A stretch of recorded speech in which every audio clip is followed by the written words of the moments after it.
Hey guys, Sensei James here along with Sensei JW, and in this video we're going to be covering the material in our Jiu-Jitsu curriculum for teens and adults for this semester. It's going to be semester 4 of our BJJ curriculum. So we're going to start out with throwing techniques and then we'll go right into the choking techniques.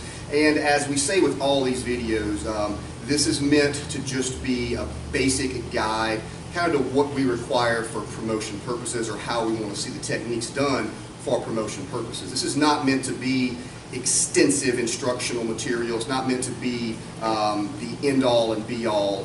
With all martial arts, particularly with Jiu-Jitsu, there are tons and tons and tons of variations and different ways to do every single technique. You're not meant to learn from this video. You're meant to learn in class. This is meant to be a supplement to your learning, something to help you remember what you've covered if you have minor questions or slightly blurry memory or something like that. So we're going to be doing just the basic versions of all these techniques. Okay, so we're going to start with our throwing techniques. Our first one is Kosoto Gake. That's the small outer hook. So in this case, I'll just step my right foot forward. He has his right foot forward. We'll take our standard judo style grip, here sleeve and lapel. So I'm going to be attacking his forward leg, his right leg. What I'm going to do is use my right leg, and I want to get off the line of attack. I want to get out of his way and out of my way. So my right foot is going to step over just slightly past his lead foot. Then my left leg is going to swing around, and I'm going to trap the back of his leg and the back of his foot with mine. And this is a gake, which means a hook or dash. So what I'm going to actually do is put my toes, or maybe the ball of my foot, on the mat and keep it there, trapping his leg, and then I'm going to shove his upper body over that. So it's a gake, meaning we trap the bottom, not a gari or reap when we kick the bottom out from under him.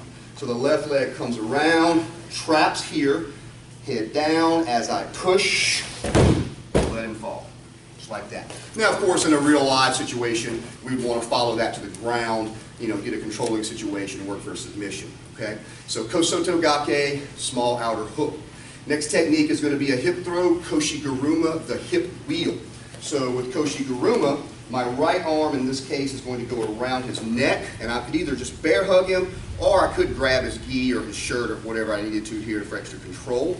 And I want to get my hips in front of him, but actually a little overextended. So I'm actually going to be bringing him from one side of my hips all the way to the other side, here, lifting up and across like that.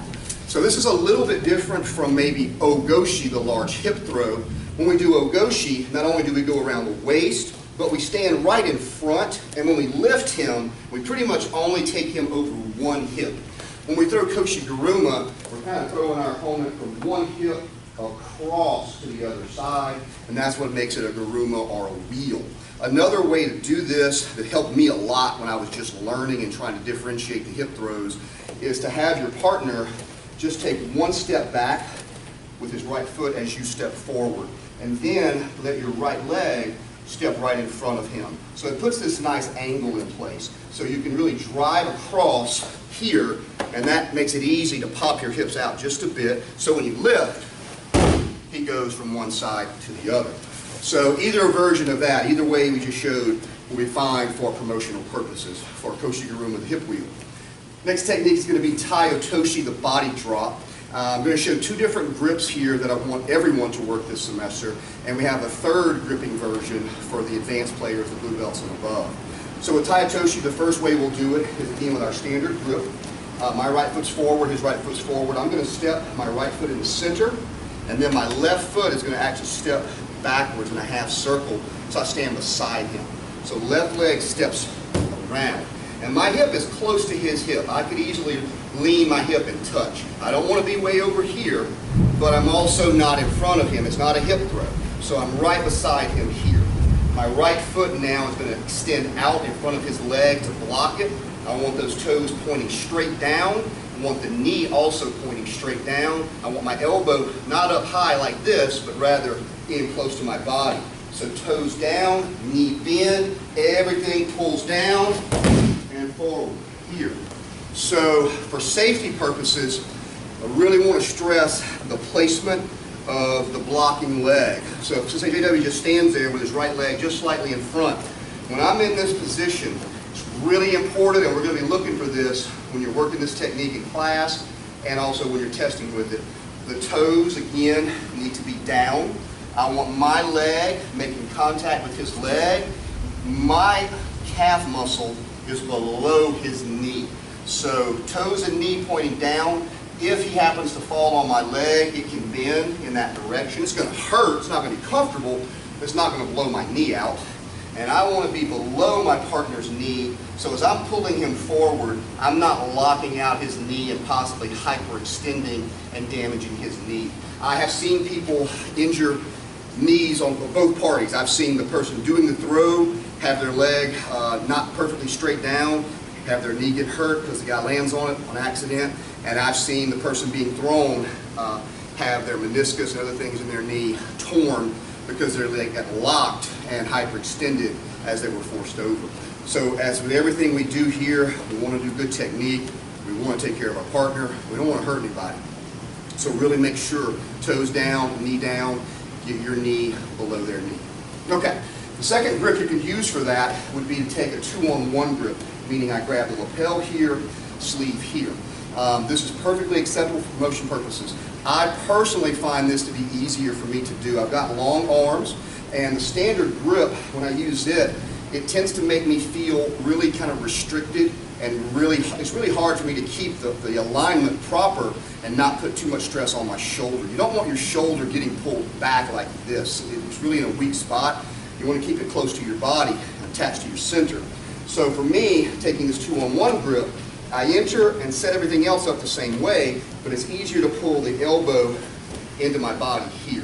So this just feels a lot more comfortable, a lot stronger for me. My fist is here inside his lapel. I feel like I can really drive a lot harder, a lot cleaner with it. So from this position here, I push straight down, and the throw to me in that manner just becomes a lot easier to do. So try both of those, see what works best for you. Okay, so those are the techniques we have. We want the white belts and everybody else to cover. We have a couple more throws for the advanced ranks. First one is that third version of Taitoshi we just talked about. So first version was a standard grip. Second version was a 2-on-1 grip. This version, left hand's going to hold the sleeve. My right arm is actually going to release its grip. Take my forearm, I'm going to put it here in the crook of his elbow. In judo and in jiu-jitsu, we cannot strike if we're talking competition. So I'm not striking his elbow. In self-defense, of course, I could do that and maybe damage this joint a little bit and slow him down. We can't strike it, but we can push with force, with purpose, okay? This is useful if maybe he's got this power hand grip and I've tried to break it and haven't been able to. And so every time I'm trying to get close to him, he's locking me out. So if that arm is locked or almost locked, I can use this forearm on him here and I can break that down. And now I can step in close. Toes down, knee down, below my opponent's knee, push down here. So again, same technique, Taitoshi, the body drop. This just gives you another option, particularly against a stiff-arming opponent. Doesn't have to be a stiff arm. Maybe I have control of his arm and I just like this technique. I just find this is better for me. But it does work well if he's got the stiff arm on. And last but not least, for advanced players, we have Ude Gaishi. This is the arm reversal or arm twist reversal, depending on who you talk to. There's a lot of different ways to do this throw. I'm going to show you the way that I do it. If you advanced ranks, particularly if you have a lot more judo and stand-up experience, feel free to experiment with this, trying different arms and slightly different angles. The way that I use the technique is if I have my right foot forward, but find that my opponent is coming out as a lefty. He's got his left foot forward. So he's going to want to use his grip here on this, make that his power hand grip. So I want to either intercept that or break that grip. My left hand is going to keep the bottom of his sleeve. My right hand is actually going to go on the outside over his bicep tricep, and I'm grabbing here underneath his arm, right by the tricep, just like that. I'm going to do this first one extremely slow motion, and then we'll do it at normal speed. So for this technique, I'm actually going to move my body here, fall with my head around here, my feet out that way, kind of in a side fall motion, and I'm going to be twisting to make him do a forward roll or forward fall in that direction. So I step out with my right foot, and my left foot comes through, and I do a side fall. So left foot through, side fall. As I'm falling, I want to already be twisting this arm and pushing to bring him over like that. Okay? So it's real important. I'm not just falling and stopping and then trying to lift him over. As I'm going, I should be twisting his arm. That's the arm reversal or arm twist reversal. So let's see it just not at competition speed, but at a normal speed. So here, here, and here. And of course, with all the throws, again, we would throw and then try to get into a controlling situation as quickly as we could. Okay, now we're going to cover the choking techniques in this semester of our Jiu-Jitsu curriculum for teens and adults. So the first ones we're going to show are going to be required by all ranks, white and above. First technique is one of the basic choking techniques in all grappling styles. It's one of the cross chokes, Nami Juji Jime, which means the normal cross choke. I'm going to show it from the guard and also from the top mount. And for promotion purposes, we're going to want to see it from both those ways as well. So I'm going to be on my back here. And I'll have Sensei JW in my guard. Okay. All right, so when we say cross choke, meaning my arms are going to be crossed, and we have three that are the most commonly used ones. They're very similar. There's the normal cross choke, where both my thumbs go inside his gi. There's the reverse cross choke, where fingers go inside on both of his gi sides and my thumbs stay out. And then there's what's called the half cross choke, which can be thumb in, thumb out, or thumb in, thumb out, depending on how you like to do it. So for this particular semester, we're doing the normal cross choke, so both thumbs are going to be in. So I'm going to use my right thumb. It's going to go in his lapel, and I want to slide it up as high as I can so the knife edge of my hand is actually pushing into the skin of his neck. So it's important with these chokes to really get your hand in there and get it as far up and as tight as you can. That's going to make it a lot more successful for you. Now, you can go over the top for this one. We typically teach the basic version of this, trying to go underneath your first arm. That way your wrist and forearm sometimes can help you out. If he's trying to tuck his chin, I can use this to sort of lift it up or pry it up. It doesn't always work, but it does help. It gives you just another tool you might be able to utilize. So in this case, I'm going to go underneath, and again, I'm going thumb inside, and I'm going to go as high as I can. Again, that knife edge is already touching and cutting into his neck just a bit. So right now, my wrists are slightly bent. My thumbs are in, and my wrists, they're not straight. If they were straight, they'd be here. They're like this. Once I have the grip on each side, I'm simply going to straighten out my wrists. If you find that you're having to pull and bend your elbows excessively, it probably means that you didn't get high enough and tight enough with your initial grip. If you're way down loose on his lapel, you're going to have to spread these elbows out to take up the slack. So try to get as high as you can. That's easier said than done, of course, when the other guy is resisting. So we're here, wrists are bent, I simply straighten my wrist, and I execute the choking technique, just like that. If you have the position really well, then it shouldn't take a lot of force or power to make this one work. Let's see that technique from full mount. So maybe you can see the hand position a different way. All right, so here we're going to do the same exact thing. I'm going to go thumb in. Fingers are actually all the way back here. My knuckles are actually touching the mat. That's how deep I went. Then I go underneath the other arm. Again, thumb in, very deep. Now my wrists are bent. I simply straighten the wrists out just like that to finish the choke. So Nami Juji Jime, this is one of the old classical style chokes, but still extremely successful. A lot of the time you can catch people with this simple basic technique. You just have to find different ways to trick them into it or to set it up or catch them by surprise. But it's a very, very effective choking technique. Next technique is kata jime, the shoulder choke. So we have a pinning technique called kata gatami, a shoulder hold.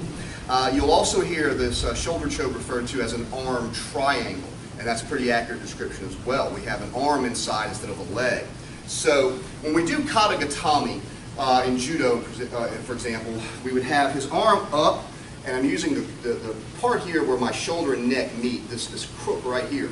And what I'm going to do is put that on his tricep, and my arm goes behind his head.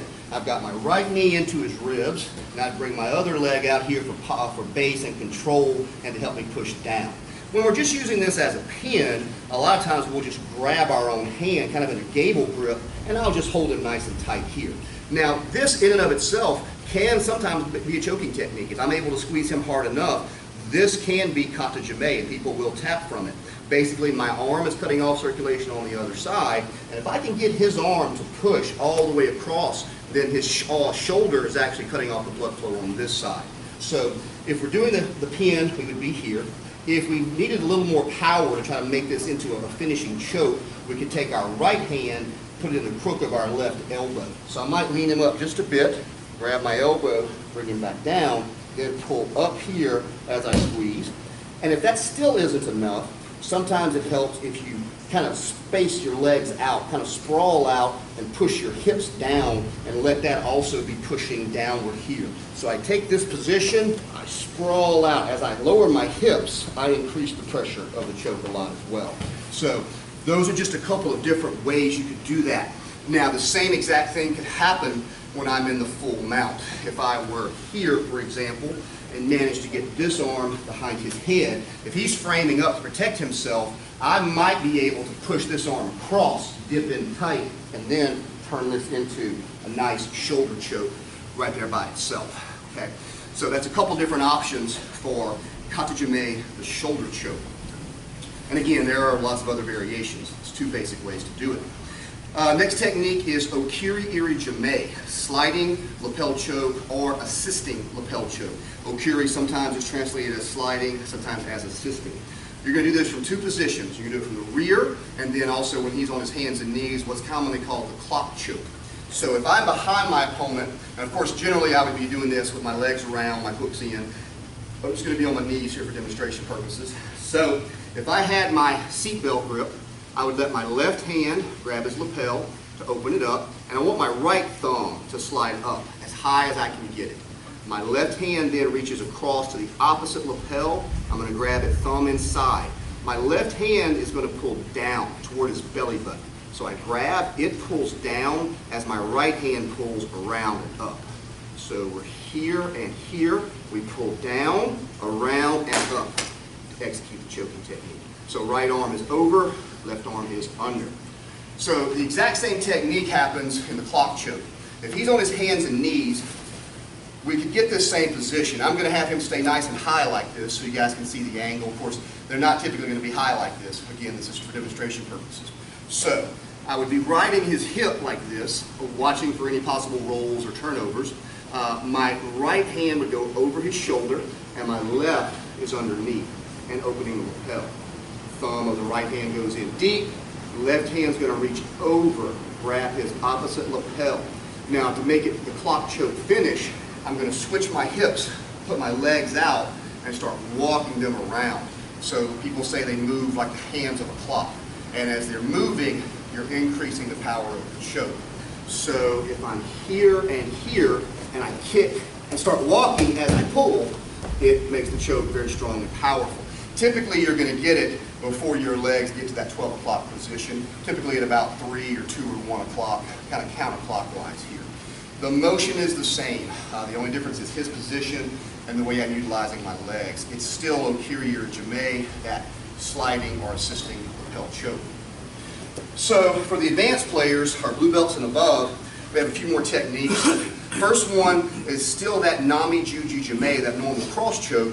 We're doing it from the guard, and we worked on this a few semesters back.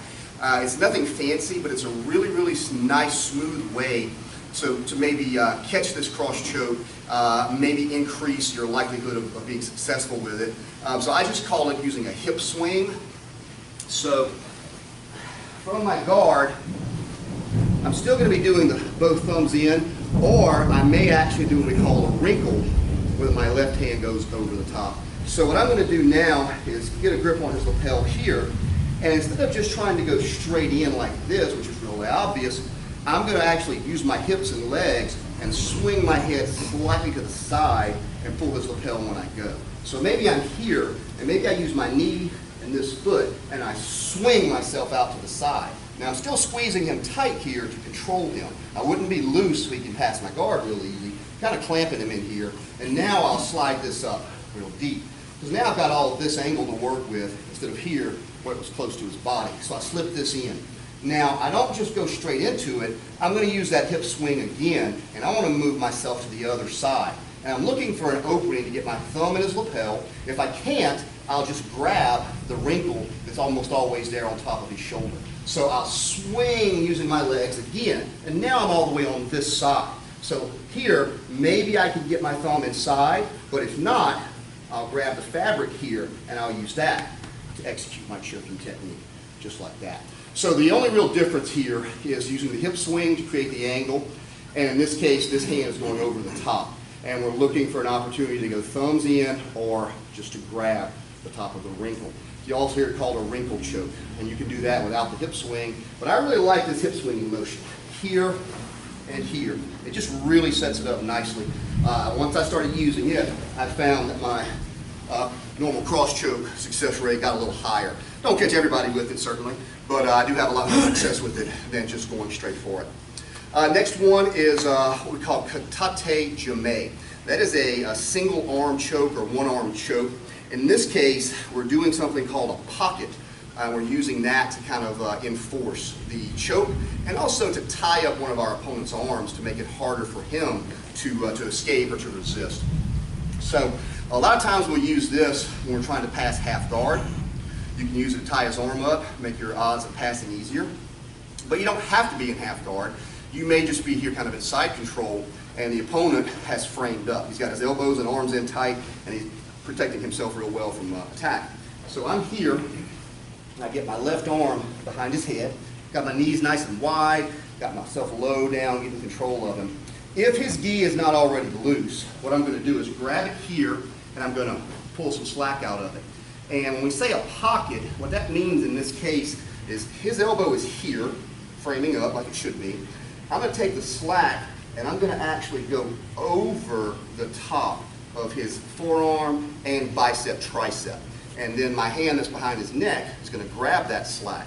So in effect, I've created this pocket here with his gi, and his folded up arm is trapped inside there. Because it's folded, it makes it really hard to escape from it. So we're here, I'll get some slack and I'll go across the top and I'll grab that with my thumb on the inside. So now I've got his arm trapped. The more of his arm you can get inside, the better. If you just get down here by his elbow, he can usually force his arm out, right? But if I get up by his wrist like this, it's really, really difficult to escape that. So I'm here and I'm pulling nice and tight. Now, the next thing you really want to try to do if you can is clear this arm out of the way. Sometimes he makes that easy. Sometimes he'll start moving it around and trying to do stuff with it. He realizes he's in trouble. Maybe he tries to bench press you off here. Maybe he starts really trying to create space to recover his guard. Sometimes he makes it easy. Sometimes he's a cool customer and he keeps framed up like this to really protect himself. It's a little more difficult to deal with this, but you can usually use your knee, your forward knee, in a semicircular motion to scoop it and push it down.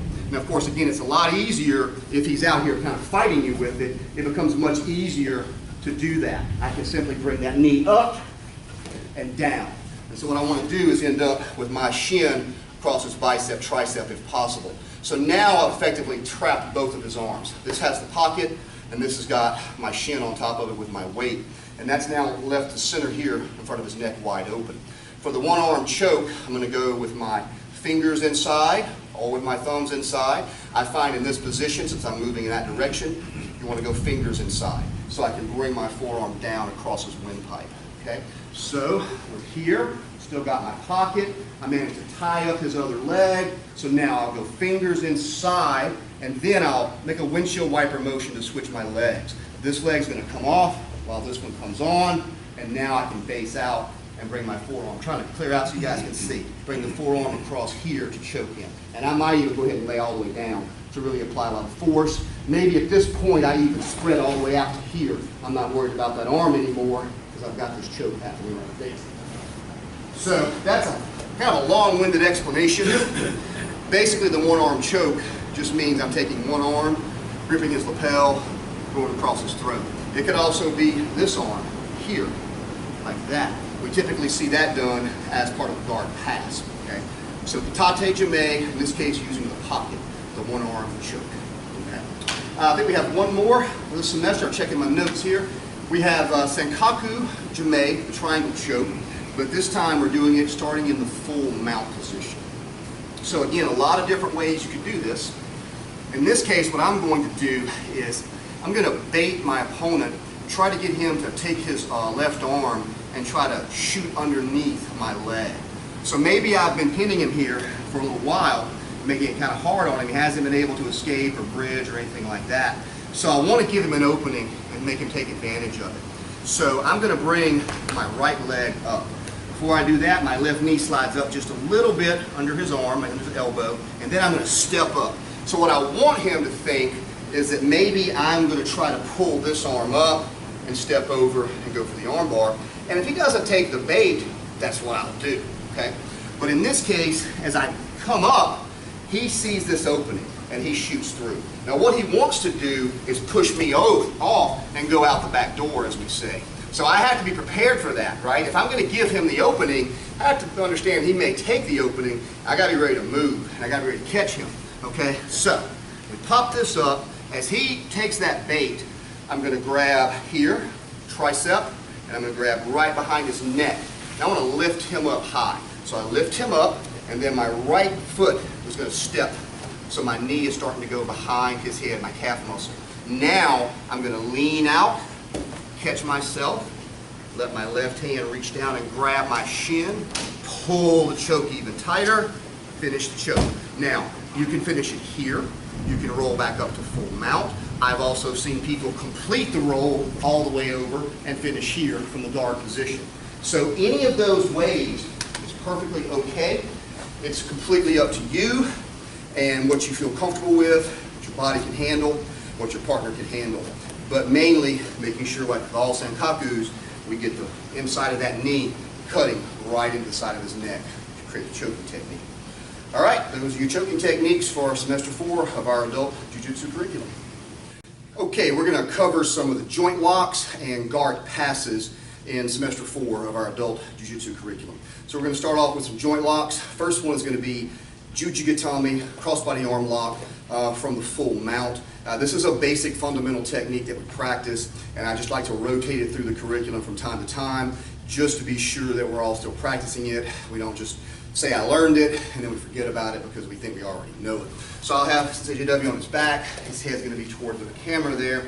We'll do it 2 different ways, and I kind of want to see you guys do it both ways for promotion purposes. The first way will be when he tries to bench press me off of him, and the other way what I call the climbing or the knee climbing version. So for that first version, putting pressure down, when he tries to bench press me, I can either encircle his arm and make a diamond or triangle here, or we have mixed classes. We have ladies and guys in our class, so we want to be respectful to our female students. So instead of going here on the chest, we can circle over the top and go thumbs down on the arm that we're going to lock. And the other arm, we'll just go underneath and we'll go thumbs up. And I want to pop up and spin. And I want to sit my butt as close to him as I possibly can, squeeze my knees tight together, and of course from here, I just finished Jujigatami. Now, popping up is not always easy, okay, depending on a lot of different physical factors. So if you can't pop up and make it a full spin, that's okay. As he pushes me up, I can go here, here, step your way around, that's fine as well. Remember, knees together, hips close to his shoulders to execute your lock.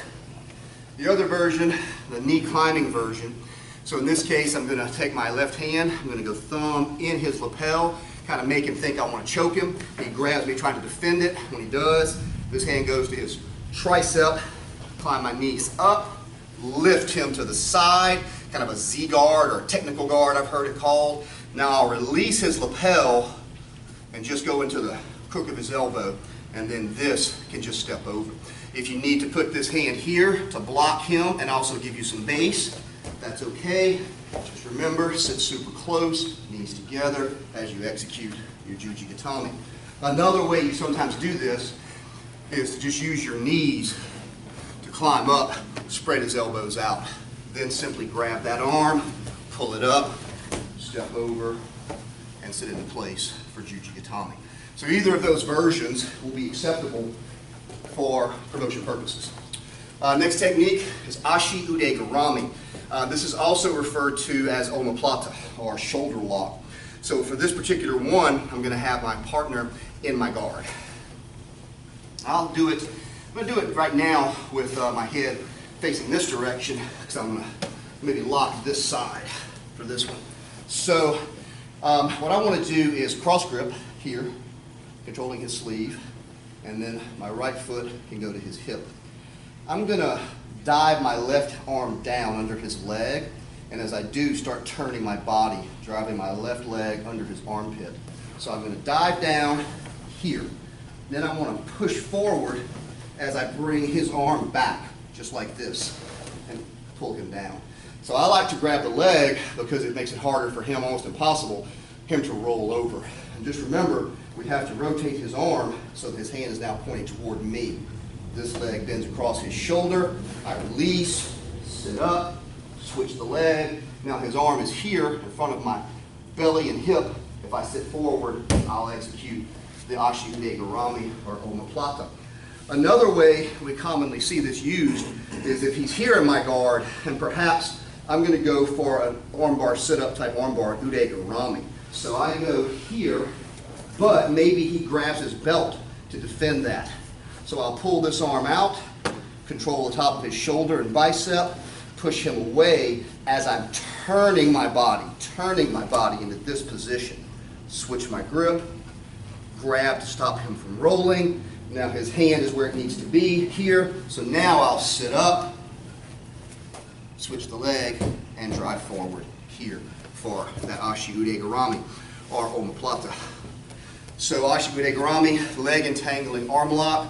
And again, many different ways to do it. That's two versions of it. Either one of those will be acceptable for promotion testing purposes. Next one is our Ashi JuJitsu, our crossbody leg lock. We did this last semester from a high open guard. This time we're going to be doing it starting with knee on belly. So he'll be on his back, head toward the camera. And I'm going to start here. We'll say I managed to pass his guard. I've got his lapel here in my left hand. I'm grabbing his pants here by his hip, just like this. So I would be, of course, exerting pressure here. I'm not going to do it to my partner. We're just demonstrating. But ordinarily, I'd be putting a lot of pressure down, pulling up hard, pushing down hard, making it really uncomfortable. I'm looking to attack this leg. So you don't have to necessarily wait for them to bring that leg up for you, but I find a lot of times they will. So if I'm pulling and pushing and putting pressure, and he starts trying to turn into me, trying to shrimp away a little bit, he wants to get that knee here in between us. He's trying to get his legs back in and kind of reestablish his guard, okay? So I'm sort of waiting. He doesn't have to bring it all the way up. It just comes up a little bit. There's my opening. So my right hand releases and then underhooks his knee right here. Now my left leg is going to step up and across. And I want to sit down as close to his hips as possible. So I'm going to pop up and over. And I'm going to sit right beside his hips here. Legs come up, lock this leg, maybe use an X with my feet, and then pull the toes back toward my body. So remember, we don't want to be out here. We really want to be here, up by his body. It's even okay if you need to take this hand, reach over and grab, and use that to pull yourself up, and then you can get your knee lock. Now sometimes you can also get that moving back the other direction. If I'm here, I might grab and then just bring this knee right up here and then sit back in this direction and then execute a knee bar right here, just squeezing tight on the knee. So two versions of it there. Either of those versions will be fine for testing purposes as Ashi JuJitsu, crossbody leg lock, beginning with knee on belly. Next technique is for our advanced players only. This is going to be the JuJitsu turnover versus the turtle. So we're going to back up a little bit from the camera, have Sensei JW here on his hands and knees. A little bit, there we go. All right, so for this one, I'm sort of here riding his hip as he's turtled up. I need to lift him a bit, get my left heel in his hip, or set that hook. So I'm going to bring him up, step that in real deep. As I do that, I'm also going to let this hand shoot across his shoulder, and I'm going to be hooking this arm. Then I'm going to fall and turn my body. I want my shin going across his head. So my shin is going to start to push his head sort of under at an angle, just like that. So I hook and and start driving this down here, just like that. Now, my back hand can grab his pants, and I can pull to roll him over. As soon as he's rolling over, this right leg, it was behind his neck. It needs to be coming up and catching him. If it doesn't, he's going to sit up, start to get away. If he tries sitting up, I have to catch him, bring him back down.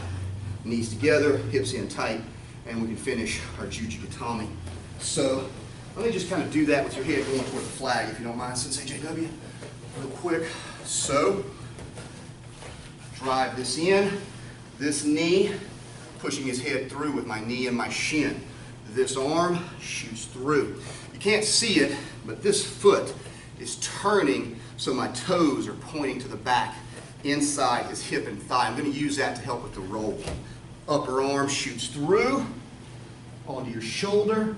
Grab wherever you can. Lift. Pull towards you. Bring him over.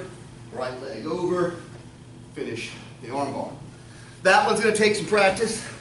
It's a very effective turnover and submission technique, but it does take a lot of practice to be able to hit it fast enough for them not to get away. Sometimes you miss the roll, but you get them on their belly, and you finish with what we call an inverted JuJitsu. That is what happens for me about 9 times out of 10 when I try to get this one. I don't get the roll, but I get the inverted armbar, and that works just as well.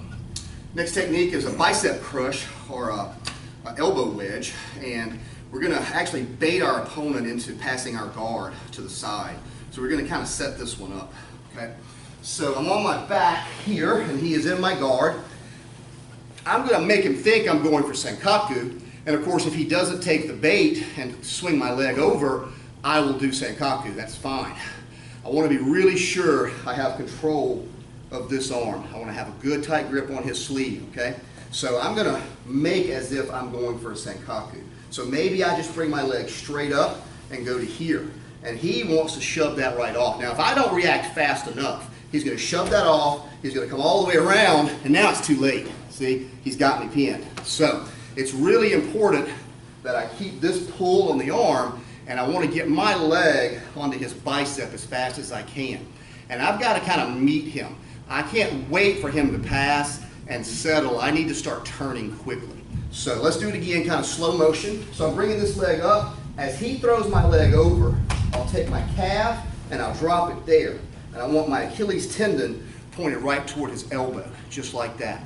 Now, when I said meet him, what I mean is I'm not going to stay here. I'm going to turn my body like this. And I drive that in real deep, okay? My right arm is going to shoot through between my shin and his armpit, grab his tricep. I'm going to go over the top here. I'm going to pull down toward me, and I'm going to squeeze upward with my midsection. So what I'm doing is effectively creating this wedge. Sometimes you can even take your other hand and grab and pull down with both. It's really important that you're deep, and his hand and forearm need to be up here on my belly. If he's down too low like that, it's not going to work. That's why I was saying you have to have this deep pull really high on your body, here, here. And it's a very powerful, effective wedge. I'm using this to push and drive this deeper. So when I go here like this Senkaku look, I'm not necessarily biting down as much as I'm pushing away like that. So as I'm pushing him that way, I'm pulling the sleeve this way. And that's driving my Achilles tendon and the lower calf deep into his elbow. So when I squeeze down, it's very, very effective. That's a super painful technique. If you get caught in it, you want to tap quickly because it gets painful very, very fast. So again, we used to call that an elbow wedge in like Japanese jiu-jitsu and grappling. These days in jiu-jitsu, it's more commonly called a bicep crush. And we're baiting him into passing to work that technique. Okay, let's move on to our guard passes. First one is another old returning favorite, the stacked guard pass. One of the reasons we're doing it this semester is I noticed last semester some people using it, but maybe struggling with it a little bit, or maybe just having some difficulty with it. So I'm going to be in his guard for this one. If his guard were closed, I would need to open it. For the sake of time today, we're just going to start here with his guard open. What I want to do is dive both of my arms through, and I'm going to hug around his thighs. I want to pull his hips up onto my thighs. It doesn't matter if I move him to me or move me to him, but I'm getting his hips up off the mat. So I'm going to grab him here, and I want to be sure I'm squeezing his legs as tightly together as possible. if he's able to drop his legs across my triceps and biceps and elbows, it's going to make it really tough on me. It's going to give me some hard time. So I really don't want to be lazy here. I'm squeezing tight and holding him together. And I'll bring his hips up. I've got my thighs now underneath his hips and lower back. My left thumb is going to shoot inside his lapel, and I'm going to push my feet all the way back into a sprawl and drive him forward as much as I can. Now I'm trying to go a little easy on my partner here. When you do this for real, you're really stacking them up. I don't want you to think about necessarily trying to put them on their head. Think more about driving their knees into their chest. Think about folding them in half. So you don't have to lift them upside down as much as bend them in half. Walk, walk, walk, and then let that leg pop by. We've talked about this before, that you don't have to swing it a whole lot, and you definitely don't back away. You just want to push, push, push forward, and when you feel it's really got a lot of spring back against you, you just kind of shrug your shoulder, duck your head, and it'll kind of spring right off and pass on by. So stacks, guard, pass. It's a basic fundamental bread and butter technique, and one that everyone needs to be able to do really well without hesitation. Next is going to be what we call a wrist trap and stand pass. That's a mouthful, but it's the best way I can think of to describe it. This is another good basic fundamental pass. So wide base, good posture, short arms. He's got me in his closed guard. So what I'm going to do is right hand grabs his right hand, so it's a cross grip, and I want to pull this here, trap it to his body, just like that.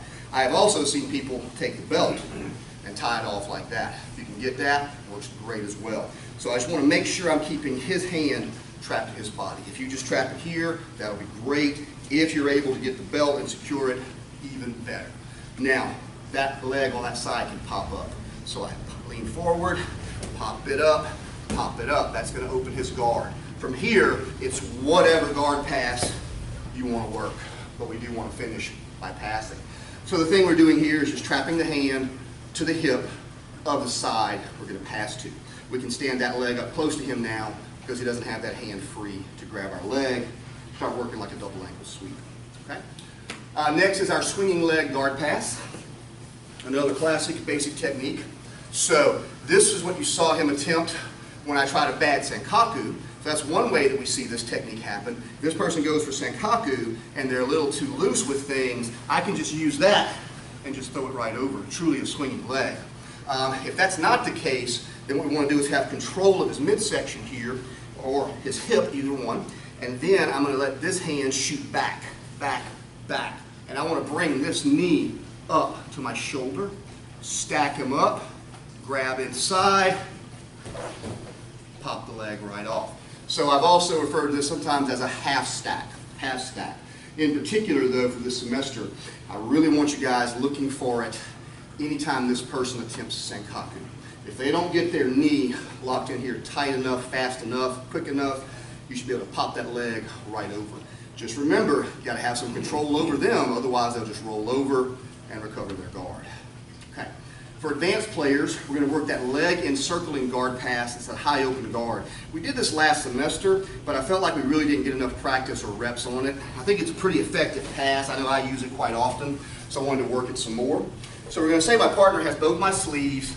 He's working kind of maybe a spider guard or something from this position. He's got both sleeves and both his legs are also on my body. So I'm going to pass to that side in this example. So my right hand is going to grab his sleeve. So now he's got my sleeve, I've got his sleeve like that. I'm going to do a rip away on my left. So I break that grip. Now this arm goes over his leg, under his leg, and grabs. So now I've got two grips on one sleeve. The left hand keeps the grip and holds it while the right one rips away. Now I'm going to step back and I'm going to pull that arm, turning him as I also turn my body. So I can even grab him here if I want to.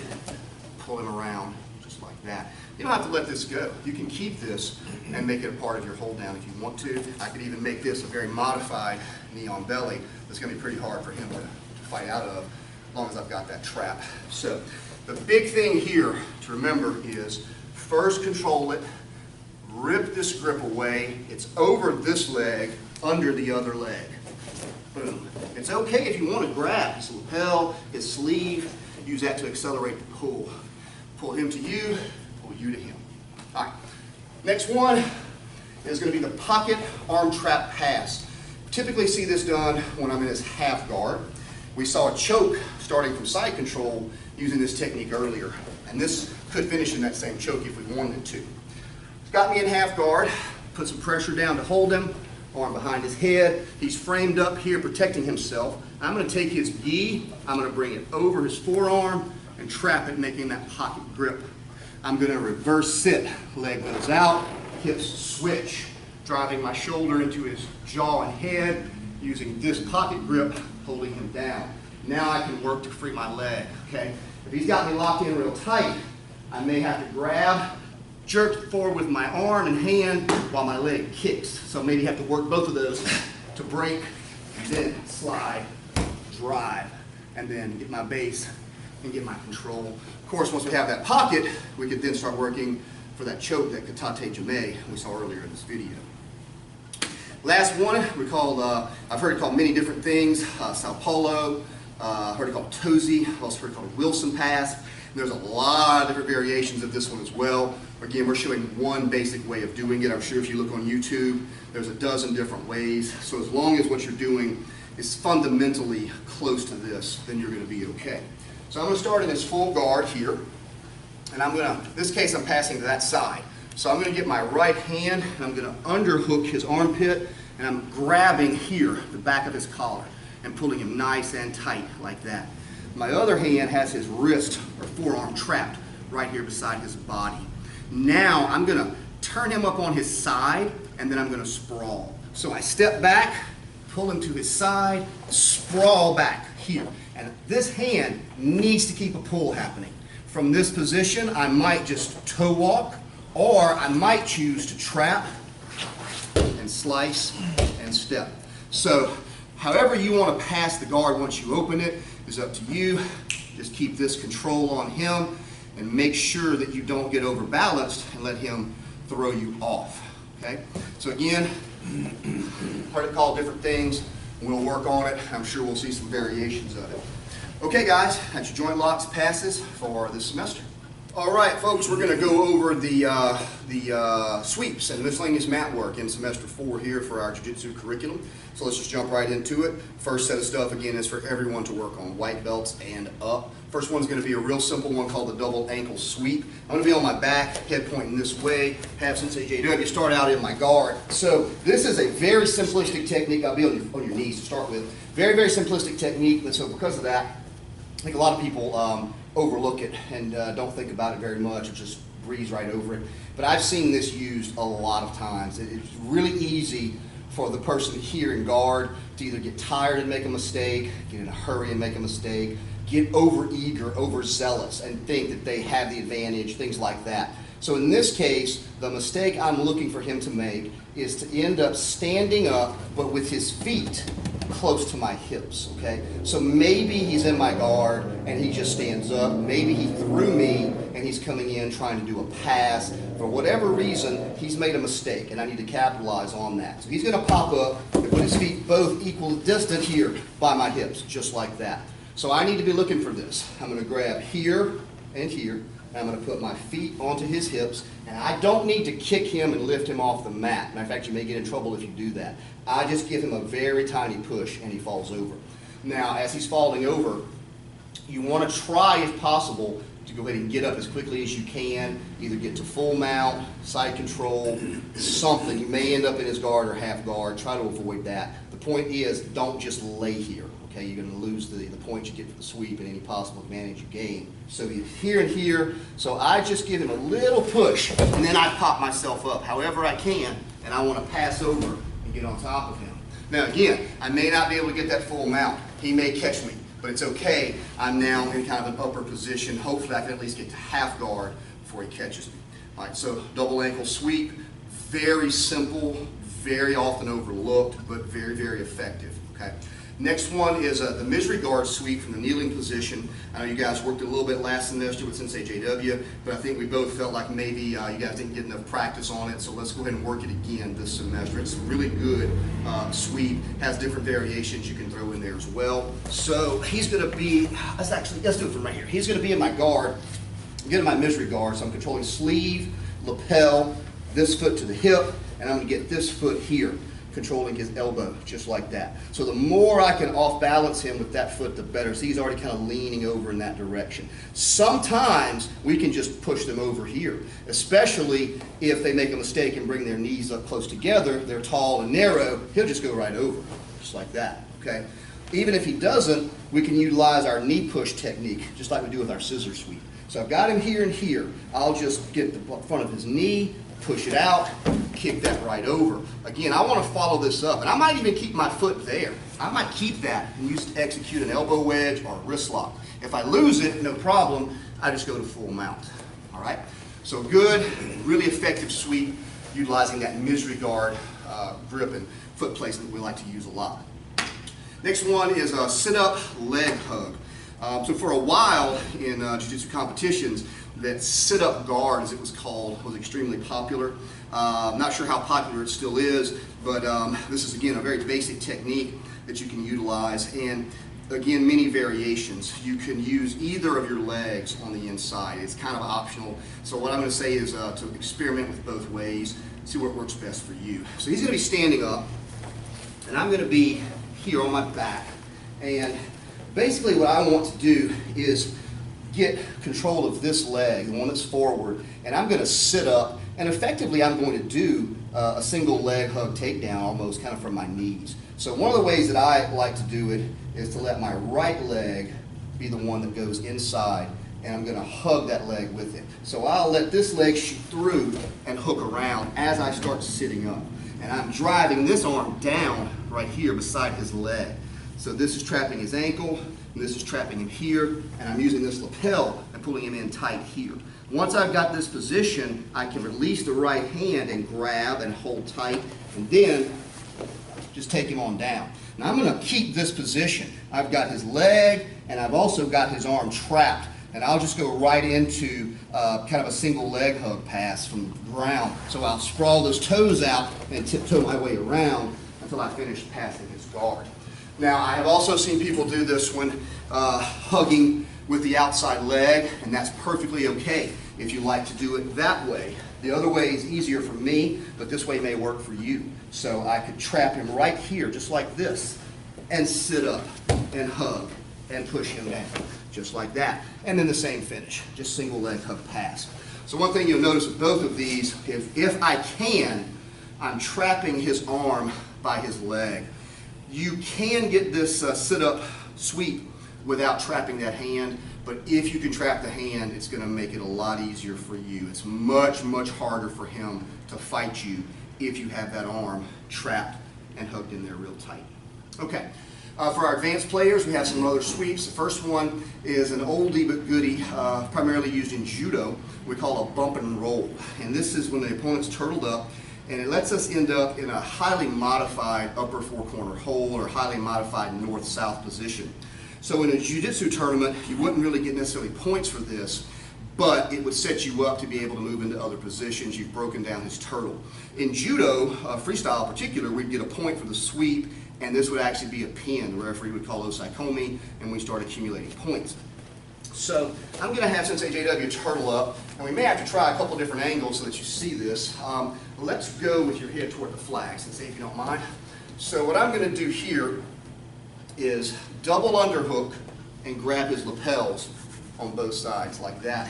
And I've got him tight to my body.